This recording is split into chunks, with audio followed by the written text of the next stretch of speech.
Hey everybody, welcome back to EFMP Stories with Partners in Promise. My name is Jen Barnhill. I'm the COO, and today I am joined by Ashley Doscher, and she is an Army spouse and EFMP parent, and we really are excited to have her join from Hawaii. I'm jealous, and I'm in California, so I can't complain either, but how is Hawaii? How are things in COVID and land over there in Hawaii? We are on our second lockdown right now, so we're not Oh allowed to no. leave our property at all.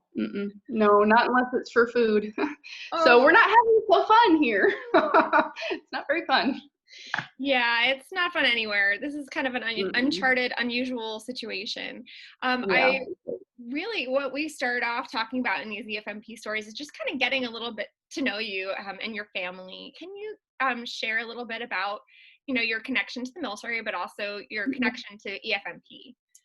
Right.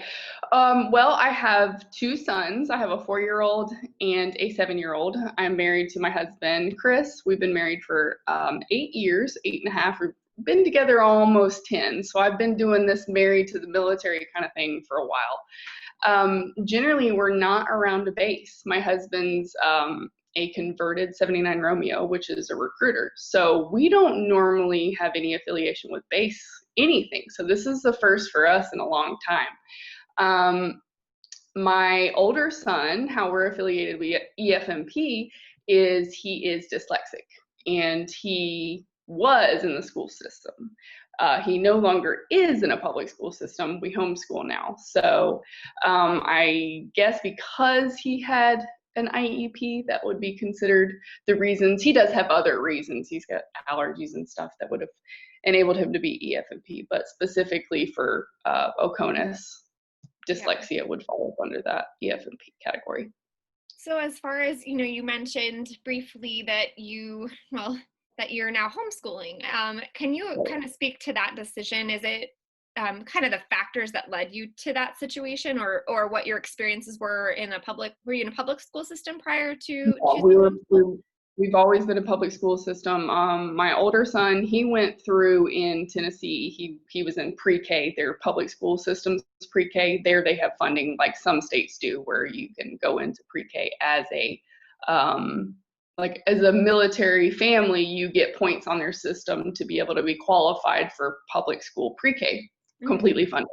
So that was our first glimpse into something possibly going on with him. I knew that I myself am dyslexic and have other processing disorders, but when his pre-K teacher thought that he had some issues with fine motor and all that kind of stuff, it was our first little view into something. We knew something was going on, but we took him for outside testing because I didn't want to do it through the school system. I was an IEP kid, and I didn't think it was a good fit back then. I mean, we're talking 30 years ago now. So I'm sure lots of things have changed, but I didn't want to go through the school system. So when we had him tested, they said, no, he's fine, nothing's wrong. So we were like, okay, well, she's a new teacher. She's only teaching for about 3 years. So I figured maybe she's just overeager to help all the kids.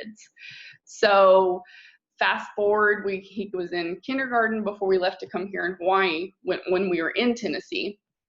And nothing was going on in his kindergarten year over there. He was doing fine. We, halfway through the year, PCS'd here to Hawaii, and his kindergarten teacher that he got here in Hawaii said, well, he's not going to make it this kindergarten year. He's going to have to start over again. And I'm thinking, you've spent 3 hours with him. What do you mean? We just had this overwhelming experience that turned into him hating school. He used to love school, and then he hated school.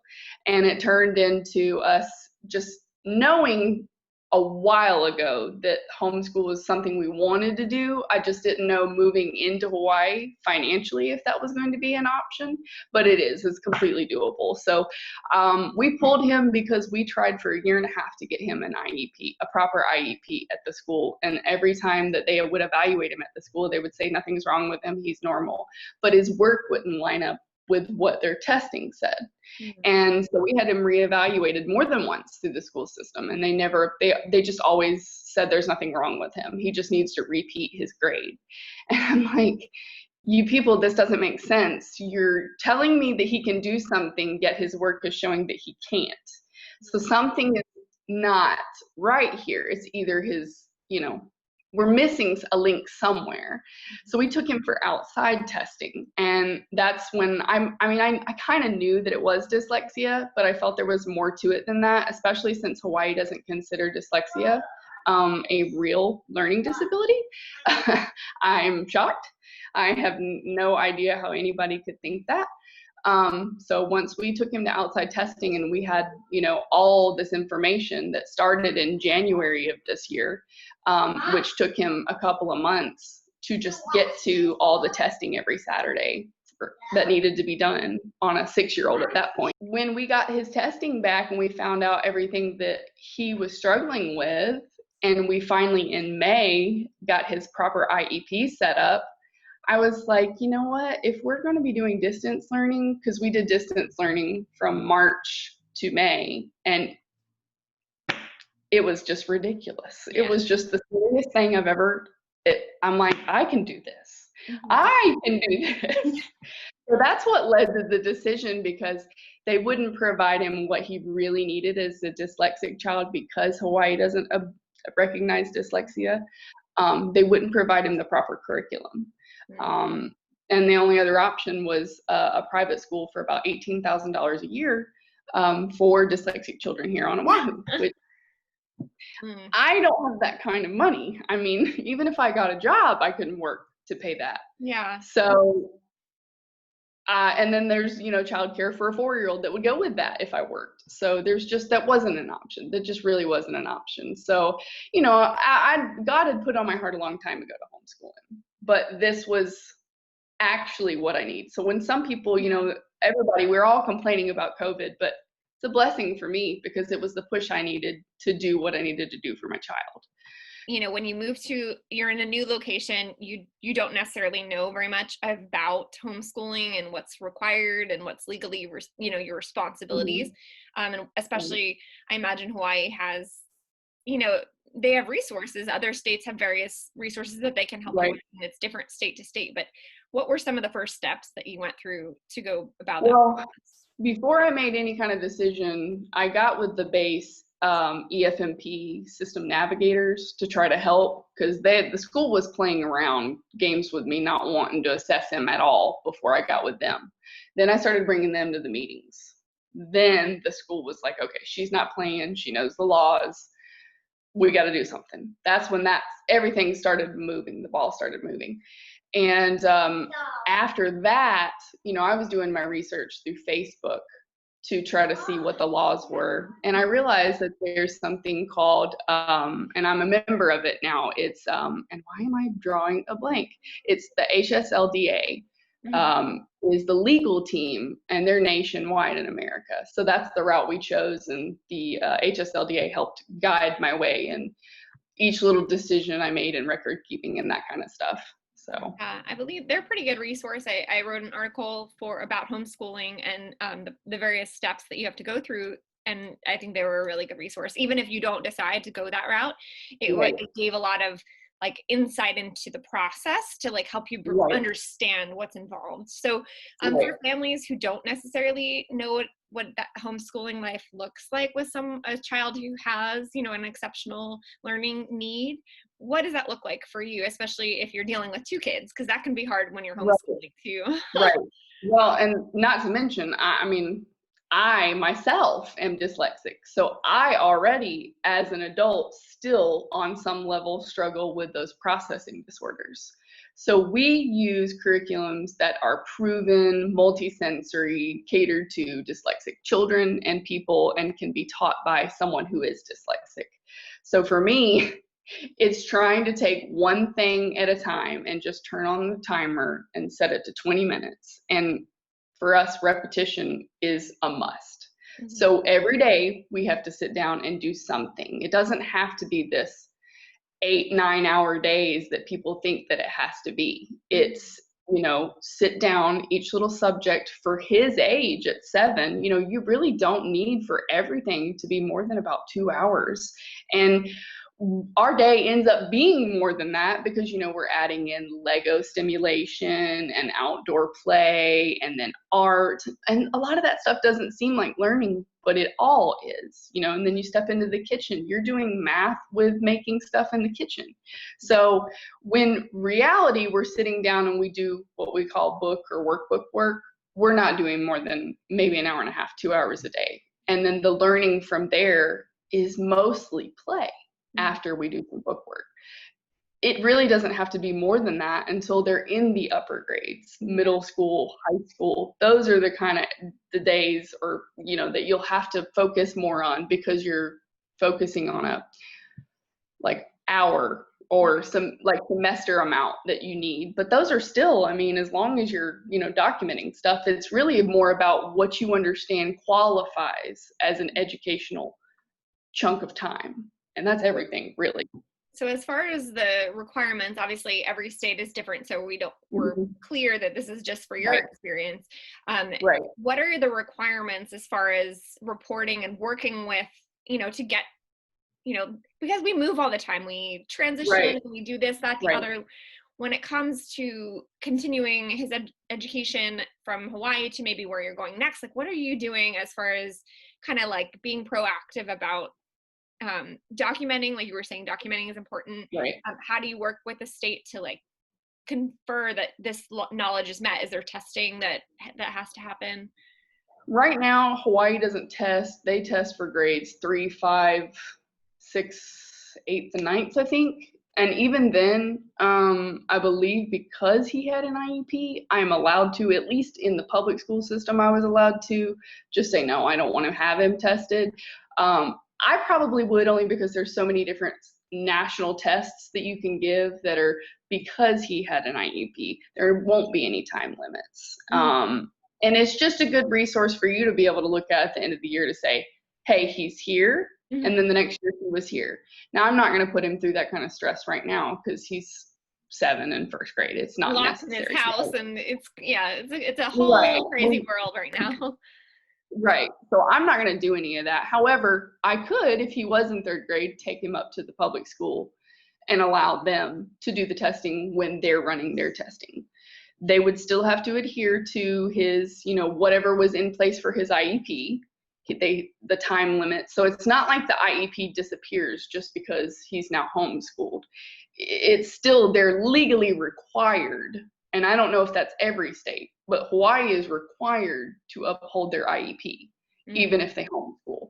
Now, he doesn't get any services because he's dyslexic, and they don't really say that that's a disability. They just would pull him into a special education classroom for language arts services. So that doesn't mean we're providing him the appropriate curriculum or service for said disability. They're just helping, aiding more than anything. So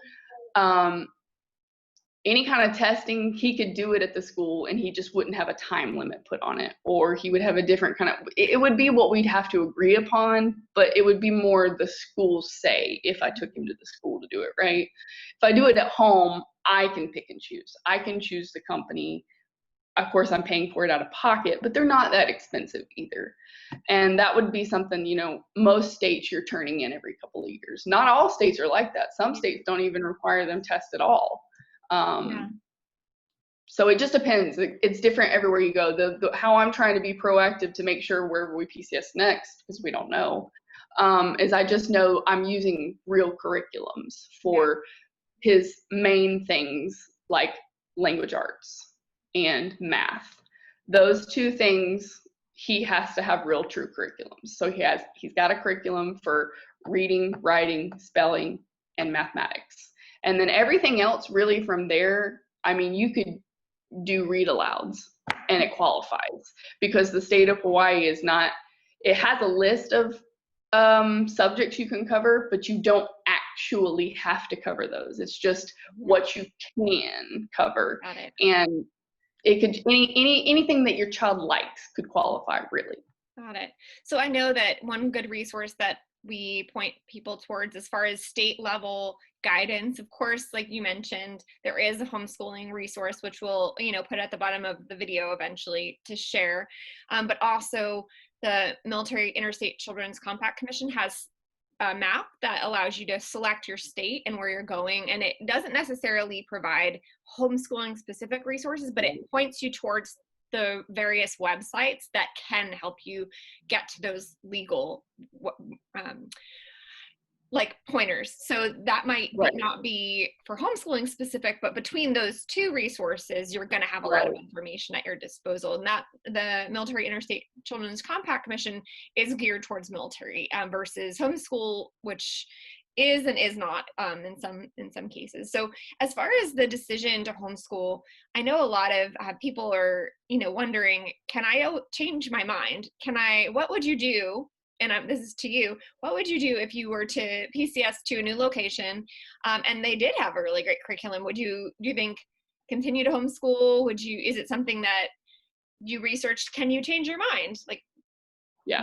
I mean, I could definitely change my mind at any time. That's me and my husband agreed upon. Even if this wasn't like the light bulb moment that was for us, it has been. We kind of feel like we're never going to go back now. It's just so wonderful. So it's not something you're stuck into. Well, thank you for sharing. But do you have any other tips and tricks or things that you think that people should consider or think about when they are balancing a school district that may not be able to honor their IEP and making that decision to homeschool? What are kind of the bottom line parts of your decision-making process, or any tips or tricks that helped you? Bottom line for me was joy of school. If we're losing joy, especially in kindergarten and first grade, that's got to come first, because you've got so long to go. If you hate school now and this school can't help you or won't help you for whatever the reason is, it was real easy for me to say, hey, we'll live on a tighter budget and I won't work, and this will be what I'll do. Or honestly, you can work and do this. You really can. You have the freedom to decide your hours. Some families I know back home in Georgia, they only homeschool on the weekends, and their kids don't know the difference. They have their weekends on Monday and Tuesday, and that's the freedom of homeschool, and the joy of it is it's up to you how you do it. And as long as you're abiding by the state, it really doesn't matter. So joy for me came down to what it is. And I think that's where, a lot of us feel like we struggled with school, is that we didn't enjoy it. And I think there should be joy in education. It really should. Otherwise, why are we learning? Amen. I swear.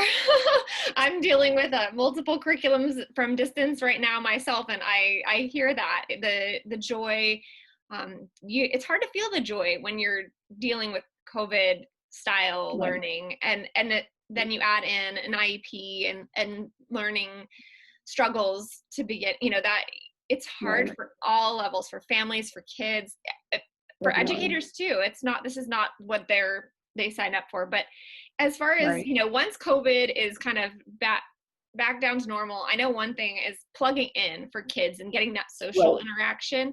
Is there anything that you're hoping, any strategies and how you're going to help kind of meet that social need? Well, we have co-ops here, and you can get involved in some of those. Some of them are very, very, very require you from day one to be a teacher and teach other kids. And for a new homeschooling parent, that's kind of I'm jumping into all this. I don't need to be, teaching your child too at the moment.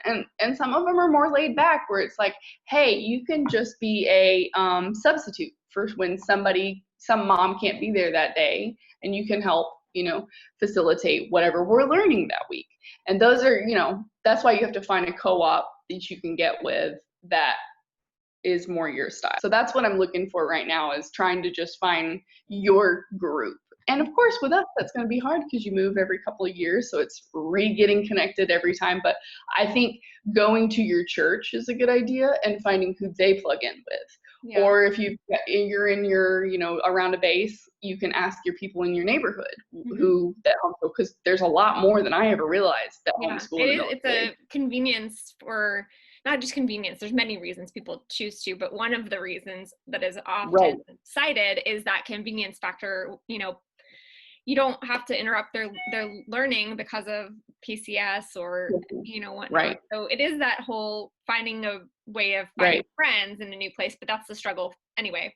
But one other And question I I'll have add is, how do you balance having multiple children and multiple, so if you're focused on one child and they're that grade level, how do you balance whether it's a child that's not at the same level or a child who's maybe not in school, or how do you balance those differences in their ages? We're still working on that. I think that's what everyone's like, how do you make that work? Because the person who's like, this is the way, they could package it and sell it. Right. Food, lots of food. Pre-K, because he is 4.5, and the 7-year-old. So while the 7-year-old's doing something, if I need to address the 4-year-old with his preschool curriculum, if the 7-year-old's done, I'm not going to rush him to do something that needs to be parent-led to go sit down and try to do it by himself, especially with the ADHD factor. That's just not going to work. So he gets a Lego break or a block break or something he can do that doesn't completely take him out of, hey, we're doing schoolwork right now. I'm not going to let him go outside for 5 minutes while I'm, working with the 4-year-old. But that's the kind of things that I try to do, is get one started on something that they can do by themselves. And I've heard many parents say, I'm not opposed to sitting the other one in front of the TV. We're only doing this for maybe 30 minutes. It's not going to fry their brain for a 30-minute session for you to say, hey, I just need to do this real quick, and then we'll be done, right? Thank you so much for joining. Is there anything else that you'd like to share with our families and about your experiences with education or homeschooling? I feel like it's not impossible to help your child. And the people that make it hard, really, you just got to reach out and find proper resources. Don't just try to do this on your own, because there's so many resources that if you just pick up the phone, especially we being military, we have resources. There's people out there that don't have what we have, that are not affiliated with anybody, and they've got to pay out of the pocket to get a lawyer to help them. So we have resources, and that's the blessing with the military life, is that we can find help that we need. So don't stress. Find somebody that knows your story and has been there. Yeah, and especially if you are affiliated with near a base or can utilize services, like before and after care services are often available. So like camps and all of those types of extracurriculars are still possibly available, depending upon circumstances, of course, and your state, but and availability, certainly. But it's not as though that you're cut off from all services because you choose to homeschool, like you're saying. Right. No, for sure. Definitely.